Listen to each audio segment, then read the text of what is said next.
ഈ വാരം നമുക്ക് എഴുത്ത് വന്നിരിക്കുന്നത് മേലാമുറിയിൽ നിന്നും ചന്ദ്രശേഖരൻ എന്ന് പറഞ്ഞ ആളെ അയച്ച എഴുത്താണ്. നമസ്കാരം. എൻ്റെ മകൻ്റെ ജാതക ഫലങ്ങൾ അറിയണം. മകനിപ്പോൾ വിദേശത്താണ്. അവിടെ ഒരു കമ്പനിയിൽ നല്ലൊരു ജോലിയാണ്. 1 വർഷം മുൻപേ കല്യാണം കഴിഞ്ഞു. ഇപ്പോൾ കുറച്ച് മാസങ്ങളായി അല്പം ചില ബുദ്ധിമുട്ടുകൾ പറയുന്നുണ്ട്. അതിന് പരിഹാരമായിട്ട് മഞ്ഞ പുഷ്യരാഗം ധരിച്ചിട്ടുണ്ട്. എന്നിട്ടും കാര്യമായ വ്യത്യാസമൊന്നും തന്നെയില്ല. സമയദോഷം എപ്പോഴാണ് മാറുക എന്നറിയിക്കണം. മഞ്ഞ പുഷ്യരാഗം ധരിക്കുന്നതിനോടൊപ്പം വേറെ എന്തെങ്കിലും രത്നം കൂടി ധരിക്കേണ്ടതുണ്ടോ? ഇപ്പോൾ ചന്ദ്രദശയായതുകൊണ്ട് മുത്ത് ധരിക്കാമെന്നൊരു ജ്യോത്സ്യൻ പറഞ്ഞു.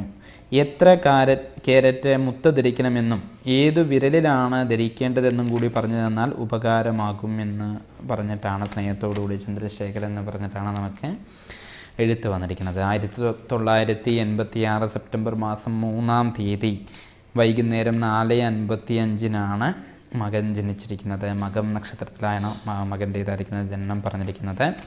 ജാതകപ്രകാരം മകരലഗ്നമാണ്. ഇപ്പോൾ അദ്ദേഹത്തിന് ചന്ദ്രദശാകാലമാണ്. 29 വയസ്സും 3 മാസത്തിന് ശേഷമായിട്ട് ഇപ്പോൾ നടന്നുകൊണ്ടിരിക്കുന്നതായ ദശാകാലം ചന്ദ്രദശാകാലമായിട്ടാണ് പൊതുവെ പറഞ്ഞിരിക്കുന്നത്. ചന്ദ്രൻ്റെ ദശാകാലം ഗുണദോഷ സമ്മിശ്രമായിരിക്കുന്ന ഫലങ്ങൾക്കാണ് പ്രാധാന്യം പറഞ്ഞിരിക്കുന്നത്. കാരണം ചന്ദ്രന് പക്ഷബലം ഇത്തിരി കുറവാണ്. ചിങ്ങമാസത്തിലാണ് ജനനം. സൂര്യനോടുകൂടി ബന്ധപ്പെട്ടിട്ട് ലഗ്നാൽ അഷ്ടമസ്ഥാനത്തിൽ ബലഹാനിയോടുകൂടി നിൽക്കുന്നതായിരിക്കുന്ന ചന്ദ്രനായിട്ടാണ് പറയാം. കുറച്ചൊരു പ്രയാസം ചന്ദ്രദശാകാലത്തിനുണ്ടാകും. മാത്രമല്ല മകൻ നക്ഷത്രക്കാർക്ക് പൊതുവേ ഇപ്പോൾ കണ്ടകശനി എന്നുള്ളൊരു സമയദോഷം നടന്നുകൊണ്ടിരിക്കുന്നുണ്ട് ജനുവരി മാസം വരേക്ക്. അതിന് പുറമെ ജന്മവ്യാഴം എന്നുള്ളതായിരിക്കുന്നൊരു സമയദോഷം ഓഗസ്റ്റ് മാസം വരേക്ക് നടന്നുകൊണ്ടിരിക്കുന്നുണ്ട്. ഈ ഓഗസ്റ്റ് മാസം കഴിഞ്ഞ് കഴിഞ്ഞാൽ ചെറിയൊരു വ്യത്യാസം ഉണ്ടാകും. ജനുവരി കൂടി കഴിഞ്ഞ് കഴിഞ്ഞാൽ കുറേ കൂടി നല്ല രീതിയിലായിരിക്കുന്ന ഗുണാനുഭവങ്ങൾ ജാതകപ്രകാരം പറയുന്നുണ്ട് എന്നുള്ളതാണ്. ഇതിലിപ്പോൾ കുറച്ച് മാസങ്ങളായി ബുദ്ധിമുട്ടുകൾ പറയുന്നുണ്ട്. അതിന് പരിഹാരമായി മഞ്ഞപ്പുഷ്യരാഗം ധരിച്ചു എന്ന് പറഞ്ഞു. അപ്പോൾ അതിന് പരിഹാരമായിട്ട് മഞ്ഞപുഷ്യരാഗം എന്ന് പറയുമ്പോൾ ജാതകപ്രകാരം 3-ാം ഭാവത്തിൻ്റെയും 12-ാം ഭാവത്തിൻ്റെയും ആധിപത്യമുള്ളതായിരിക്കുന്ന വ്യാഴന് പാപത്വം സിദ്ധിച്ചിട്ടുണ്ട്. ആ വ്യാഴം 2-ാം ഭാവത്തിലാണ് സ്ഥിതി. അപ്പോൾ മഞ്ഞപുഷ്യരാഗരത്നം ഇദ്ദേഹത്തിന് അത്ര കണ്ട അനുകൂലമല്ലാത്തൊരു രത്നമായിട്ടാണ് പൊതുവെ പറയാം. മാത്രമല്ല മഞ്ഞപുഷ്യരാഗം ധരിക്കുന്നത് കൊണ്ട് ഇപ്പോൾ പ്രത്യേകിച്ച് എന്തെങ്കിലും ഗുണം ഉണ്ടാകുമെന്ന് പറയാനും പോരാ. അതുമാത്രമല്ല അതിലെഴുതിയിരിക്കുന്നത് ചന്ദ്രദശയായതുകൊണ്ട് മുത്ത് ധരിക്കാമെന്നൊരു ജ്യോത്സ്യൻ പറഞ്ഞു. എത്ര കാരറ്റ് മുത്ത് ധരിക്കണം എന്നാണ്.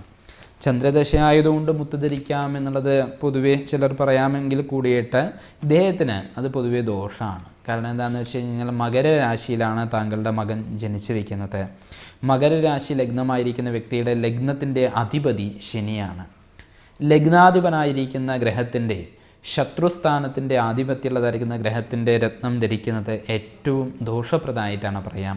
7-ാം ഭാവാധിപതിയായിരിക്കുന്ന ചന്ദ്രൻ അഷ്ടമരാശിയിലായിട്ടാണ് സ്ഥിതിവിശേഷം പൊതുവെ വന്നിരിക്കുന്നത്. അപ്പം ആ ഗ്രഹത്തിനെ പ്രീതിപ്പെടുത്താൻ വേണ്ടിയിട്ട് അതിൻ്റെ രത്നം ധരിക്കുന്നതിന് പകരം അതിൻ്റെ യന്ത്രം ധരിക്കുകയോ അല്ലെങ്കിൽ ആ ഗ്രഹത്തിനെ പ്രീതിപ്പെടുത്തുന്ന മന്ത്രപൂജാദികൾ ചെയ്യുകയോ ആയിരിക്കും കൂടുതൽ ഉപകാരമായിട്ട് പറയാം.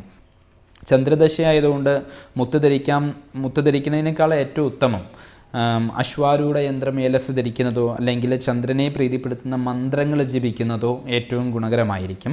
ചന്ദ്രൻ്റെ രത്നമായ മുത്ത് ധരിച്ചു കഴിഞ്ഞു കഴിഞ്ഞാൽ ഒരുപാട് വിഷമതകളും പ്രയാസങ്ങളും ആണ് അനുഭവമാവുക. അതുകൊണ്ട് തന്നെ യാതൊരു കാരണവശാലും മുത്ത് ധരിക്കുവാൻ പാടില്ല.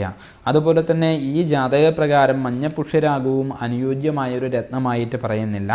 ഇദ്ദേഹത്തിൻ്റെ ജാതകപ്രകാരം ഏറ്റവും ഗുണകാരകത്തുള്ളതായിരിക്കുന്ന രത്നം എന്ന് പറയുന്നത് വജ്രമായിട്ടാണ്. 5-ൻ്റെയും അതുപോലെ തന്നെ കർമ്മസ്ഥാനത്തിൻ്റെയും ആധിപത്യമുള്ളതായിരിക്കുന്ന വ്യാഴം ശുക്രൻ യോഗകാരകനായിട്ട് 10-ാം ഭാവത്തിൽ ബലവാനായി സ്വക്ഷേത്ര രാശിയിൽ മാളവ്യ യോഗം പ്രദാനം ചെയ്തിട്ടാണ് നിൽക്കുന്നത്. വജ്രധാരണം കർമ്മപരമായിട്ടുള്ള കാര്യത്തിനും ഏറ്റവും ഗുണകരമായിട്ടാണ് പറയാം. മാത്രമല്ല നല്ലതുപോലെ ആളുകളുമായിട്ടുള്ളതായിരിക്കുന്ന ആകർഷണം ഉണ്ടാകുവാനും കാര്യങ്ങളെല്ലാം തന്നെ വിജയം വരുവാനും വജ്രധാരണം ചെയ്യുന്നതായിരിക്കും കൂടുതൽ ഉചിതം. അതിനോടൊപ്പം തന്നെ അശ്വാരൂഢ യന്ത്രം ഏലസ് ധരിക്കുകയാണെങ്കിൽ കുറേ കൂടി നല്ല ഫലങ്ങൾ പൊതുവെ അനുഭവമാകും.